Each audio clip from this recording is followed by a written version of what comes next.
오늘은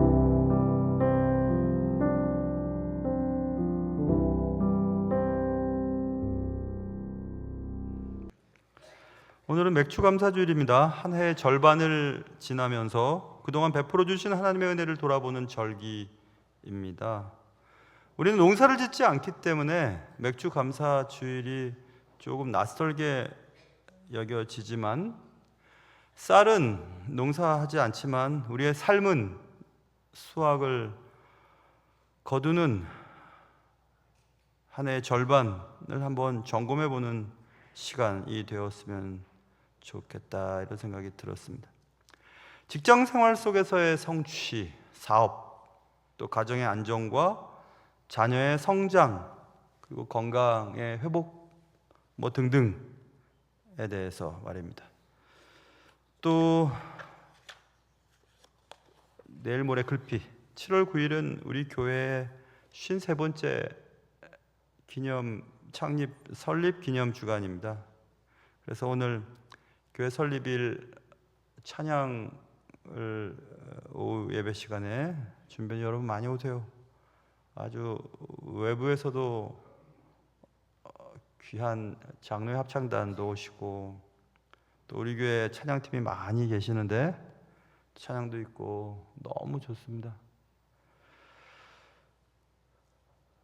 그래서 감사할 이야기가 너무 많다, 이런 생각을 해보았습니다. 그런데 감사는 저절로 되는 건 아니거든요. 감사는 기억하면서부터 나오고, 그리고 또 그 기억은 감사할 대상에 대한 존경이나 사랑, 내 자신에 대한 겸손에서 시작이 됩니다. 그렇다면 우리는 무엇을 기억해야 할 것인가? 이 맥추 감사 주간에 오늘 본문에 나와 있습니다. 오늘 제가 본문 말씀을 정하고 제목을 착각하지 말고 기억하라, 이렇게 정했습니다. 먼저 해야 될 것은 착각하지 말아라, 이겁니다. 우리는 착각할 때가 너무 많거든요. 틀림없이 왕이 될 상입니다 라고 생각하며 이새의 첫째 아들 엘리압을 기름 부어 왕을 세우려고 했던 사무엘에게 겉모습 보지 마라, 내가 택한 자가 아니다 라고 하나님은 말씀하셨습니다. 겉모습과 자격 요건이 충분하기 때문에 우리는 그럴 거야 라고 생각하고 믿는 경향들이 있는데, 그 착각입니다. 강풍이나 지진이나 불 속에 하나님의 임재가 있을 것이라고 생각했던 엘리야, 그러나 강풍 가운데서, 지진 가운데서, 불 가운데서도 하나님을 만날 수가 없었습니다. 오히려 그것들이 다 지나간 뒤 세미한 음성으로 주님이 찾아오셨던 장면이 열왕기상 19장에 나옵니다. 지난주 본문 우리 누가복음 11장에서 귀신을 놓아 쫓은 것이 바알세불의 힘을 힘입어 귀신을 내어 쫓은 것이 틀림이 없다라고 생각했던 그들의 생각은 착각이었습니다. 어떤 사람이 지하철 타고 퇴근을 하다가 지갑이 분실됐어요. 가만히 생각해 봤더니 아까 내 옆자리에서 후드티를 이렇게 입고 머리에 걸치고 분명히 그 사람의 소행인 것 같아서 심증은 있으나 물증을 잡기 위해 CCTV와 다양한 각도로 조사를 하기 시작했습니다. 그러던 차에 회사에서 전화가 왔어요. 대리님, 사무실에 대리님 지갑을 놔두고 가셨네요. 착각이죠. 우리가 하는 착각 중에 가장 치명적인 착각은, 물론 내가 그리스도인이라고 생각했다가 천국 문턱에서 떨어지는 착각이 제일 심각한 착각이긴 하지만, 그것만큼이나 치명적인 착각 중에 하나는 지금 내가 누리고 있는 모든 것이 내 손으로 이룬 것이라 라고 생각하는 것, 그 착각입니다. 본문 17절은 인간의 깊은 본성을 정확하게 지적하고 있는데, 인간들은 보통 이렇게 생각한답니다. 17절 보세요. 내가 마음에 이르기를 내 능력과 내 손의 힘으로 내가 이 재물을 얻었다 말할 것이다. 내 능력과 내 손의 힘으로 내가 이 재물을 얻었다.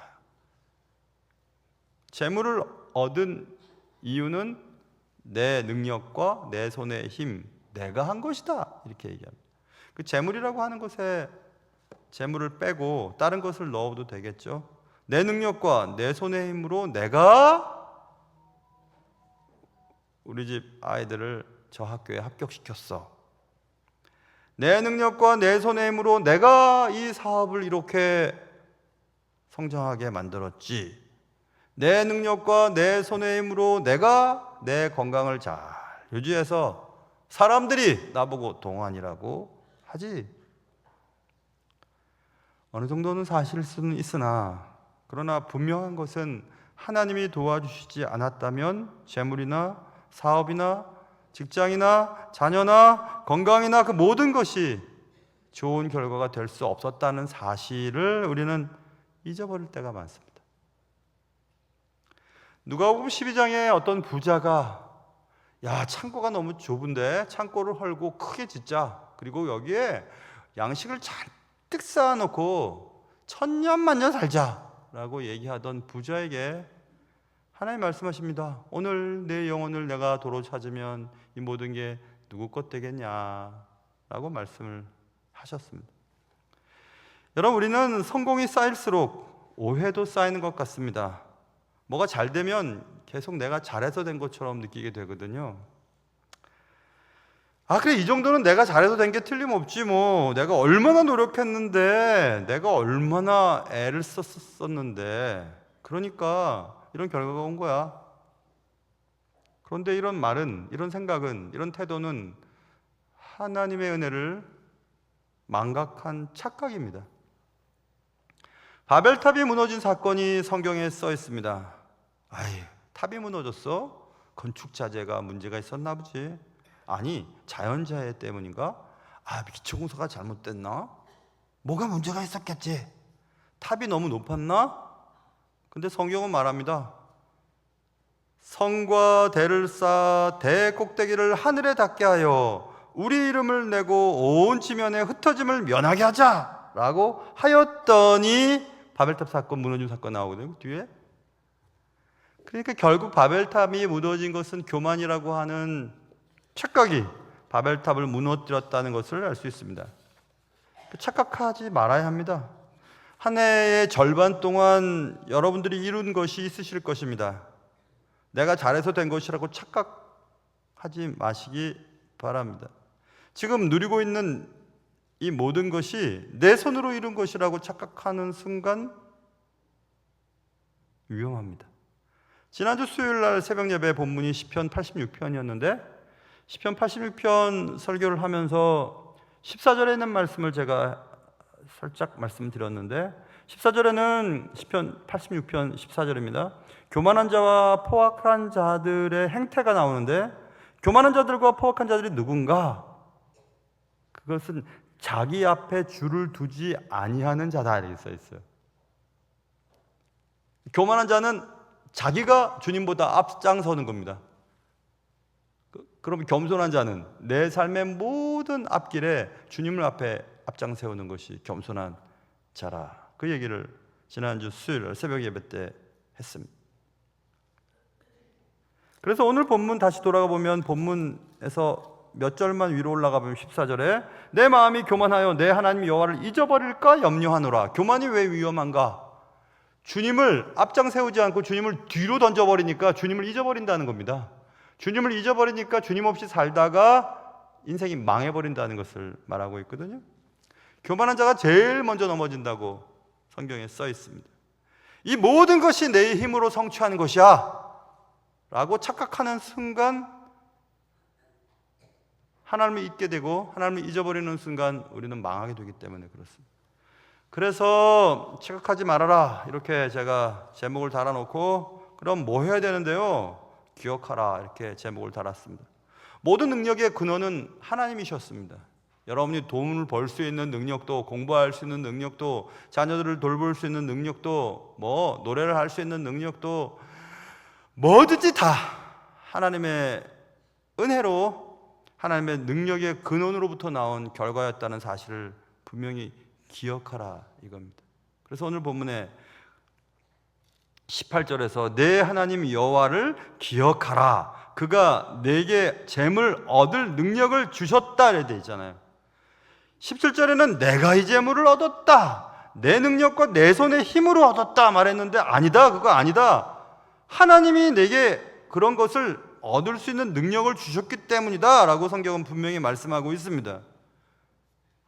하나님께서는 능력도 주시고 기회도 주셨고 만남과 환경을 통해서 그렇게 사업이 되도록, 그렇게 공부가 될 수 있도록, 그런 학교 갈 수 있도록, 그런 직장에 들어가서 일을 할 수 있도록 허락하신 분이 하나님이시다. 그러므로 시간이나 건강이나 지식이나 인간관계나 이 모든 것은 하나님의 손으로부터 나온 것이었다. 그것을 기억하라는 것입니다.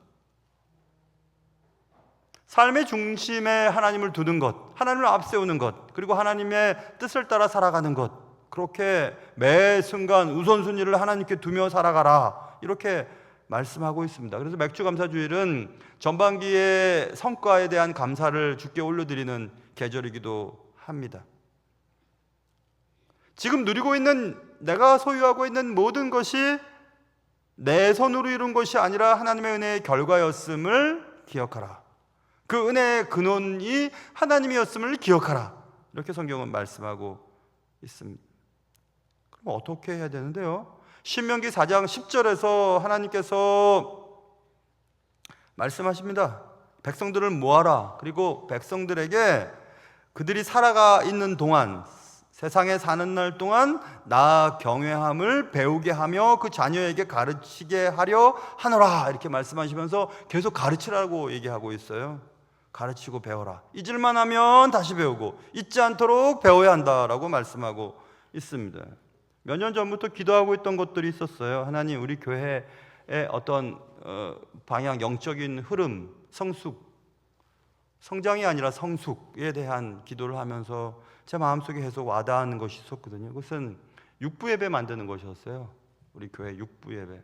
저도 목사지만 주일날 오후 예배를 2시 반에 3시 반에 드리고 4시 반, 5시 정도부터는 뭐 손님들 오시면 손님들과 저녁도 식사하고 또 뭐 그런 일이 없으면 몸이 지치니까 오늘 야구 경기는 어떻게 됐나 하고 야구 경기도 뭐 하이라이트도 보고 또 뭐 시간을 이렇게 낭비라고 말할 수는 없겠지만은 어쨌든 그래서 온전한 주의를 지키는 게 같지가 않아서 늘 마음에 부담이 있었거든요. 그 장로님들과 협의하고 작년부터 하긴 해야 될 텐데 언제 할까 생각하다가 제일 거침돌이 되는 것은 제 건강 때문이었어요. 마침 또 당기면 시리즈 당신이 기독교인이라면 이라고 하는 제목으로 한 8개월 했죠. 한 8개월 했습니다. 25과를 했으니까 46, 24 빠지지 않고 했으면 6개월이 넘고 중간에 뭐 다른 분이 설교할 때도 있고 그래서 한 8개월 정도 그것과 맞물려서 과연 주일 오전 예배 또 수요 예배 당기면 시리즈 그다음에 주중에 3번 새벽 기도 설교와 또 많은 신방을 하면서 주일 6부 예배 5시 반부터 6시 반까지 하는 예배를 과연 감당할 수 있을까? 가장 반대하는 분들은 저를 아는 분들이죠. 그런데 제 마음속에 계속 짐이 생겼어요. 어쨌든 뭐 이래저래 해서 신학을 한 10년 공부를 했는데 배운 것들 좀 쏟아내라, 기회가 없을지도 모르니까 라는 생각들이 제 마음속에 계속 들었고, 지난번 당회 때 장로님들한테 말씀드렸어요. 9월 첫째부터 하겠다고. 그래서 제가 여러분 그 교회 여기저기에 게시판에 틈새 예배라고 하는 게 쓰여 있죠. 틈새 예배. 틈새는 소홀히 하기 쉬운 어떤 틈새 공략에 대한 부분인데 주일 오전 예배를 제대로 못 드렸어요. 뭐 봉사하느라고, 그리고 또 어디 가느라고. 그리고 주일 예배는 드려야 되겠는데, 그리고 또 예전에 성도들 같은 경우는 주일 저녁 예배에 대한 향수가 있거든요.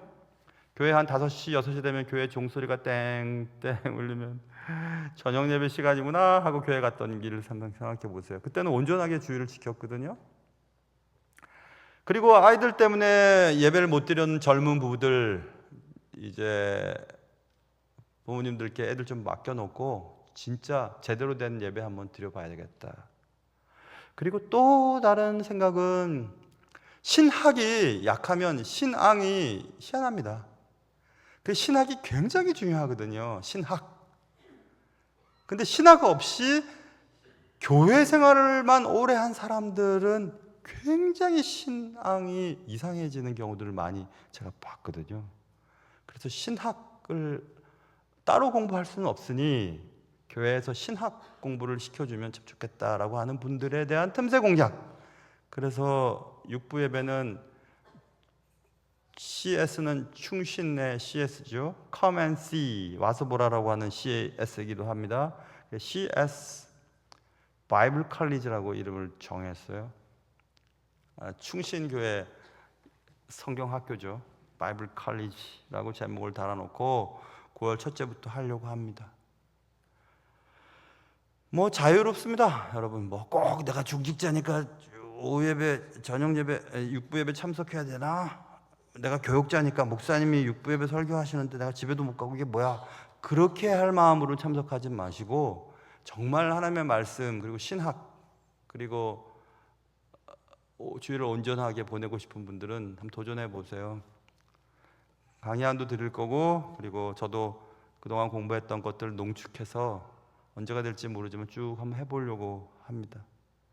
여러분, 배우셔야 돼요. 배우셔야 돼요. 배우지 않고서는 신앙을 계속해서 지탱할 수가 없어요.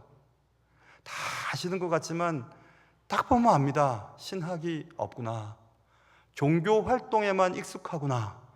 교회 생활은 뻔하고 사회 경험은 많으나 진짜 하나님의 말씀에 대해서는 무지하구나 라는 것을 저도 느끼고 여러분도 느끼지 않으세요? 그래서 여러분, 하나님이 하신 일들을 기억하려면 배워야 됩니다. 하나님이 뭘 하셨는지, 하나님이 어떤 분이신지, 지금은 뭘 하고 계시는지, 앞으로 어떤 일이 벌어지는지에 대해서 배워야 되기 때문에 육부 예배를 시작하려고 해요. 저녁 5시 반부터 6시 반까지 아주 편안하고 자유로운 형식으로 예배하려고 합니다. 저 생각하고 우리 목사님 시작하려고 하는데 힘이 되어 드려야지 하고 앉지 마세요. 여러분 자신을 위해서 그러실 분들은 참여하시면 좋겠어요. 또 그 주부터 또 당기면 시리즈 시즌2도 시작됩니다. 포스터 제작 중입니다. 한번 해보는 거죠, 뭐. 할 수 있는 데까지. 그렇게 주님의 말씀을 가르치고 배워야 하나님이 하신 일을 기억하고, 기억해야 착각하지 않고, 착각하지 않아야 감사할 수 있다. 이렇게 논리적으로 내용이 되는 겁니다. 벌써 1년의 절반이 지났습니다. 여기까지 인도해 주신 분은 하나님이셨습니다.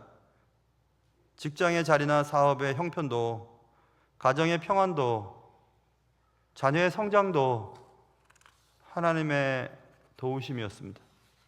우리 교회 공동체가 건강하게 성장한 것도 하나님이 하신 일이지요.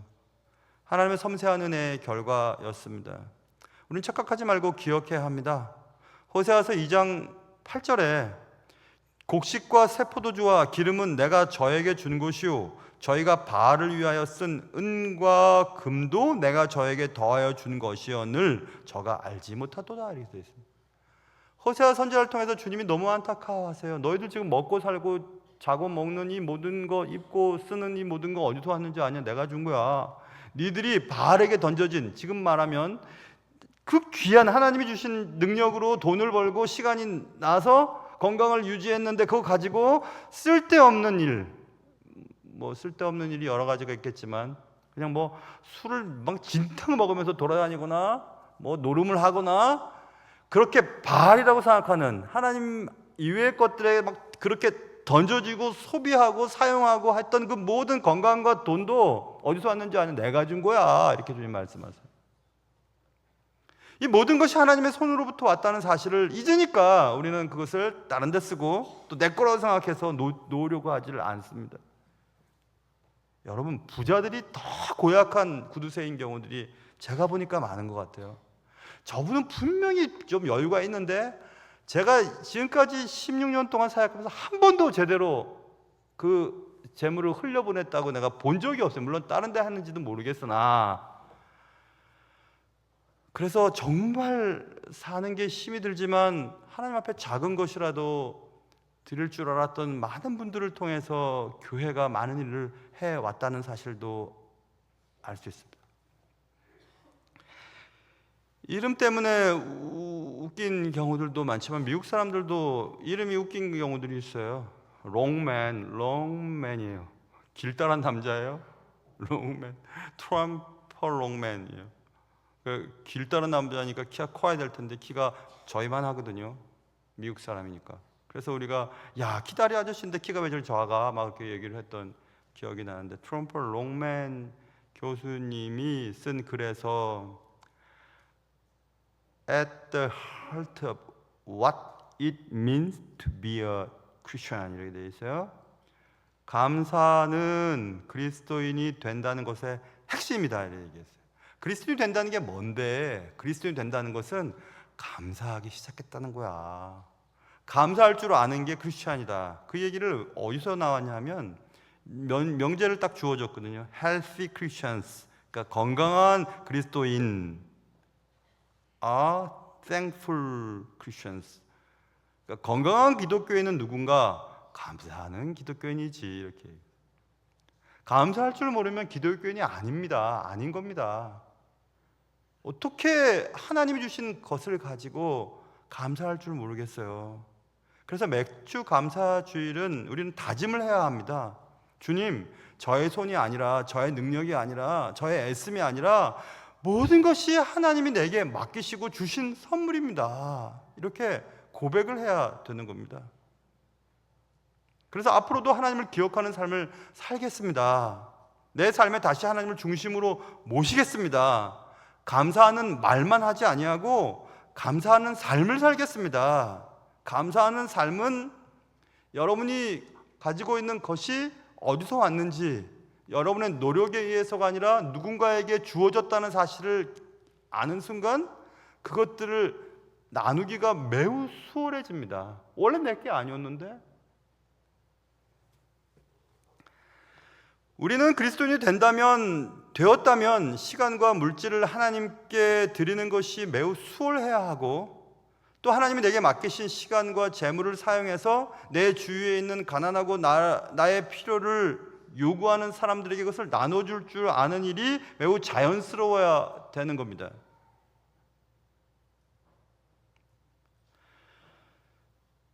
이 차제에 아무래도 저도 편견도 있고 그랬던 것 같아요. 그랬었던 것 같습니다. 지난주에 제가 얼핏 소개해드렸던 제가 공부했던 학교의 총장님의 그 이메일, 동문에게 보낸 이메일 얘기를 지난주에 하지 않았습니까? 근데 그 총장님이 데이비드 엠마누엘 가틀리라고 하는 분이시거든요. 근데 저는 제가 학교 다닐 때는 리차드 마우라고 하는 기독교 철학자, 기독교 윤리학자인데 대단히 훌륭하신 분이세요. 정말 훌륭하신 분이세요. 그래서 그분이 총장으로 계실 때는 맞아, 이 학교에 저 정도 되시는 분이 총장인 게 맞지라고 생각했을 만큼 훌륭한 분이셨어요. 그분이 이제 은퇴하고 가틀리 목사님, 교수님이 총장이 됐을 때 우리는 약간 이런 생각했어요. 왜 했는지 아세요? 지독한 차별과 지독한 저의 잘못된 것들이죠. 흑인인데? 이렇게 생각했거든요. 흑인하고 백인하고 무슨 상관이 있어요? 근데 마음속에 그냥 총장님은 그냥 교수님들도 많고 또 백인 교수님도 대부분이니까 백인 교수님 중에서 돼도 되는데 왜 흑인 교수님 됐을까? 흑인 교수님이 모자라거나 뭐 그랬다는 뜻이 아니에요. 그냥 그런 생각이 들었어요. 그런데 그분의 글을 계속 편지를 받고 그분이 지은 책들을 읽어 내려가면서 진짜 훌륭한 분이구나라는 생각을 계속 하고 있거든요. 지난주에 온 편지도 저에게는 큰 감동이 되었습니다. 제목은 그리스도인의 부르심이라고 하는 동문에게 보낸 편지였어요. 소제목은 연민과 동행이라고 하는 제목이었습니다. 전 세계에 흩어져 있는 플로어 공동체 여러분께 하면서 편지가 됐는데 그 편지의 내용은 이런 것이었습니다. 최근 이 나라, 그러니까 미국이겠죠. 미국 전역에서 생명과 자유와 행복 추구라는 가치를 담은 독립선언, 7월 4일 독립기념일이었으니까 미국에 독립선언을 기념하는 이 주간에 많은 그리스도인들은 현재 이민 관련 정책들이 신실한 연민과 시민적 참여라는 기독교적인 소명과 얼마나 동떨어져 있는지에 대해 깊은 슬픔을 느끼고 있습니다. 왜 이런 얘기를 했는지 여러분 짐작하실 수 있으시겠어요? 트럼프의 이민 정책은 대표적인 조치는 제로 톨러런스 폴리시, 무관용 정책이에요. 관용을 베풀지 않아요. 최근 6월 21일부터 단 일주일 8일 동안에 플로리다의 늪지대에 이민 수용지를 만들어 놨잖아요. 5천 명 정도까지 수용할 수 있답니다. 8일 만에 뚝딱 만들어 놓은 거기가 어딘지 아세요?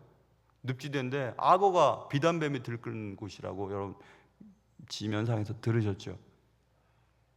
그래서 그 이민자 수용소가 엘리게이터 알카트라즈예요. 알카트라즈는 저쪽 샌프란시스코만에 지독하게 탈옥이 힘든 그 감옥. 샌프란시스코 가면 왜 배를 타고 이렇게 한 바퀴 돌기도 하고 관광지잖아요. 그런데 엘리게이터 알카트라즈라고 하는 별명이 생겼어요. 엘리게이터는 악어죠. 그래서 트럼프가 이런 얘기를 했습니다. 지면에서 전 읽었어요. 여러분들 이민자들이 탈옥을 하려면 악어를 다루는 법을 배워야 할걸, 이런 얘기를 합니다. 제가 뭐 남의 나라에 대해서 얘기하는 건 자격도 없고 그렇게 한다고 해서 뭐 달라질 것도 없겠지만 모르죠. 또 어디서 조사를 해서 미국 입국이 거절될지는 모르겠으나, 그러나 그 총장님의 글에서 깊은 슬픔을 느끼고 있다. 쭉 내려가서 우리 그리스도인들은 어떤 국가의 시민 이전에 하나님 나라의 시민이 아닌가? 그렇다면 하나님 나라의 법을 따라 살아가야 할 의무가 있지 않는가? 적대담을 허무신 그리스도의 뜻과는 얼마나 다른가? 이 땅의 이 이민 정책과 나그네를 환대하고 약자를 보호하고 소외된 자를 위해 정의를 추구하라고 하는 성경의 뜻과는 얼마나 멀리 떨어져 있는가? 예수 그리스도도 역시 어릴 때 난민이었다. 주님이 말씀하셨죠. 내가 나그네 되었을 때 너희가 영접하였다. 마태복음 25장 35절. 그래서 가틀리 총장님이 이런 얘기합니다. 이 복잡한 현실 앞에서 우리는 성경적인 충실함과 신학적인 지혜를 가지고 목회적인 용기로 기도하고 말하고 행동합시다. 이렇게 편지를 보내면서 마지막 글을 이렇게 마칩니다. 낯선 자를 환영하시는 그분의 은혜 안에서. 데이빗 엠마누엘 거틀리 이렇게 보내왔어요. 편지가. 낯선 자를 환영하시는 그분의 은혜. 낯선 자를 환영하시는 그분의 은혜. 기독교 정신의 중요한 것 중에 하나가 hospitality잖아요. 환대입니다. 환대. 제가 처음 공부하던 시카고의 그 학교도 이렇게 학교 정문을 통과해서 기숙사 쪽으로 가면 hospitality라고 표지판이 써 있어요. 저는 멀리서 보고 지금도 못하지만 그때도 영어 호스피탈이 여기 있네. 이상해. 멀리서 보니까 호스피탈리티는 누구든지 와서 지낼 수 있는 환대의 장소로 학교에서 마련하는 장소였거든요. 그 정신 자체가 사라지고 있는 이 청교도의 후손이라고 하는 미국 땅의 일이 남의 얘기 같지 않았어요.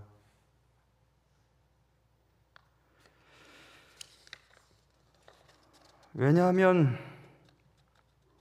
그리스도인의 부르심에 가난한 자들과 갖지 못한 자들, 또 나와 생각이 다른 자들에 대한 연민의 마음이 얼마나 우리 속에 자리 잡고 있는지, 그들과 너끈히 함께 동행하고 싶어 하는, 동행할 만한 능력이 내게 있는지, 나와 다르기 때문에 갈라쳐버리고 배제해버리고 차별해버리고 심지어는 악마해버리는 그런 일들 때문에 얼마나 사회는 갈라지고 있는지.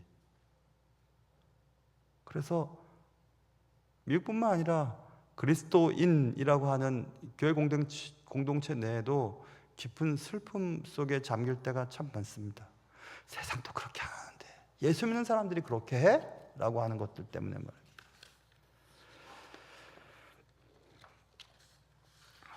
그래서 저는 가난한 이웃을 돌보는 것, 우리의 시간과 물질을 주님께 드리는 것, 그것은 내가 나눌 수 있고 함께 할 수 있는 재물이나 시간이 그것의 출처가 어디 있는지를 아는 자들만이 그렇게 할 수 있어요.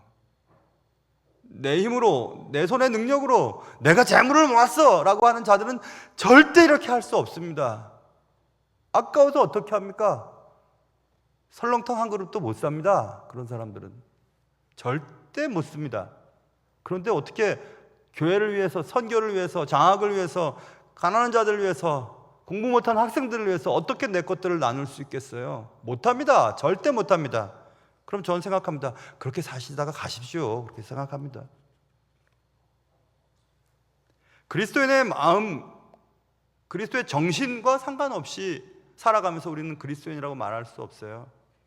맥주 감사주일에 참된 감사의 마음을 갖는 자들은 감사할 수 있는 조건의 출처가 어디 있는지, 어디서 왔는지를 아는 자들만이 그렇게 할 수 있기 때문에 그렇습니다. 늘 우리는 비교하며 원망하거든요.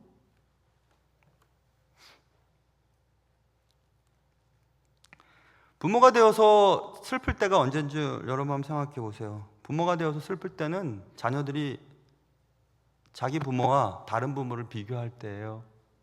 왜 우리는 돈이 없어요? 왜 우리는 저 아버지처럼 저렇게 높은 자리에 없어요? 왜 우리는 강남에 못 살아요? 왜 우리는 자가 아파트가 없어요? 하고 비교하는 거죠. 그러면 부모는 괜히 슬픕니다. 맞지만 슬픕니다. 제가 몇 번 부탁을 드렸었는데 저는 교회에 아버지 같은 마음이에요. 부모 같은 마음이에요. 여러분들은 어떻게 생각할지 모르지만 저를 다른 목사들과 비교하지 마세요. 그리고 다른 교회와 비교하지 마세요. 다른 교회와 비교해서 우리는 왜 이런데요? 말하지 마세요. 오히려 다른 교회가 우리 교회를 보고 비교하면서 야, 저 교회처럼 저렇게 왜 우리는 되지 못하냐고 할 만큼 좋은 교회가 되고 싶거든요. 저는 정말 그래요.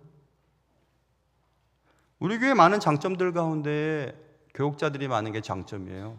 누군들은 얘기하겠죠. 왜 교육자가 쓸데없이 많아? 아닙니다.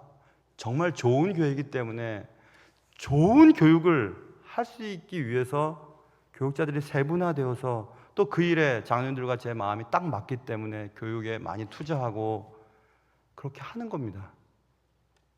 다른 교회는 말이야 이 정도면은 몇 명이 되는데 우리는 왜 이렇게 많아?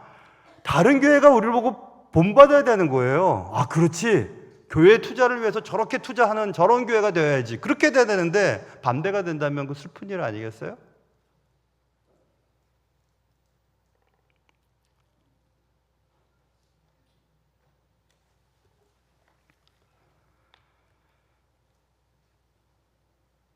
여러분, 우리는 감사하기 위해서는 기억해야 합니다. 뭘 기억하냐면 우리는 아무것도 가지고 오지 못했다고 하는 사실이에요.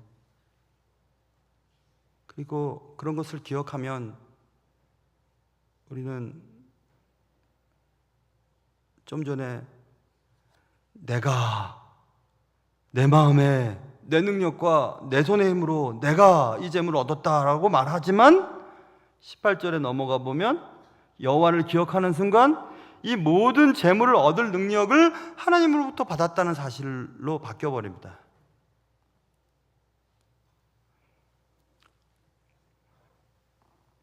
상반기의 은혜를 기억해 보세요. 감사할 것 많으셔요? 아니면 비교하면서 초라하게 느껴지십니까? 하반기도 어차피 우리는 살아내야 할 시간들이 찾아오고 있습니다. 꼭 여러분 기억하셨으면 좋겠어요. 저도 그렇게 할 작정입니다. 내 모든 것의 출처는 하나님이시다.